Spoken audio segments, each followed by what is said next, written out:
दुनिया भर में सालाना 2 लाख से ज्यादा लोग सांप काटने से मर जाते हैं। एंटी वेनम वैक्सीन की कमी के चलते अकेले भारत में ही 50,000 से ज्यादा लोग हर साल सांप के काटने से मौत का शिकार हो जाते हैं। भारत में सांप के काटने से सबसे ज्यादा मौतें आंध्र प्रदेश, ओडिशा, राजस्थान, गुजरात, मध्य प्रदेश, उत्तर प्रदेश और बिहार में होती हैं। दुनिया भर में सांप के काटने पर होने वाली मौतों को रोकने के लिए एंटी वेनम इंजेक्शन बनाए गए। अब ज़्यादातर लोग एंटी वेनम इंजेक्शन के बारे में जानते हैं, लेकिन क्या आप ये जानते हैं कि एंटी वेनम इंजेक्शंस बनाए कैसे जाते हैं? ज़्यादातर लोग यही जानते होंगे कि एंटी वेनम इंजेक्शन सांप के जहर से ही बनाए जाते हैं, लेकिन ये आधा सच है। एंटी वेनम इंजेक्शन बनाने में सांप के जहर के साथ ही घोड़ों का भी बड़ा योगदान होता है। इसके अलावा एंटी वेनम इंजेक्शन बनाने में भेड़ों के खून का इस्तेमाल भी होता है।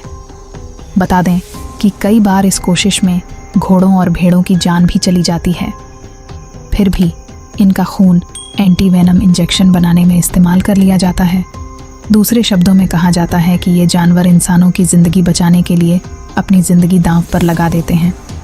अब आपके दिमाग में सवाल उठ रहा होगा कि एंटी वेनम इंजेक्शन बनाने में सांप के जहर के साथ घोड़ों और भेड़ों के खून का इस्तेमाल कैसे किया जाता है। सांपों के जहर से बना इंजेक्शन घोड़ों को दे दिया जाता है। भारत में एंटी वेनम इंजेक्शन बनाने के लिए सांप की 4 प्रजातियों कोबरा, वाइपर, करैत और रसेल वाइपर का जहर निकालकर इकट्ठा कर लिया जाता है। इसके बाद वैज्ञानिक जहर का पाउडर बनाते हैं। फिर इस पाउडर को दवा निर्माताओं को भेजा जाता है। दवा कंपनियां पाउडर से एक इंजेक्शन बनाती हैं। इस इंजेक्शन की कुछ बूंदों को खास प्रजाति के घोड़ों या भेड़ों में इंजेक्ट किया जाता है। जैसे ही इन्हें जहर दिया जाता है तो इनकी रोग प्रतिरोधक क्षमता यानी इम्यून सिस्टम अलग तरह की एंटीबॉडी बनाने लगता है। इससे जहर का असर धीरे धीरे खत्म हो जाता है। ये एंटीबॉडी घोड़ों और भेड़ों के शरीर से सीरम के रूप में निकाल लिया जाता है। सीरम के रूप में निकालते हैं घोड़ों के शरीर से एंटीबॉडी लैब में तय प्रक्रिया और अंतराल के बाद इन घोड़ों और भेड़ों का खून निकाल लिया जाता है।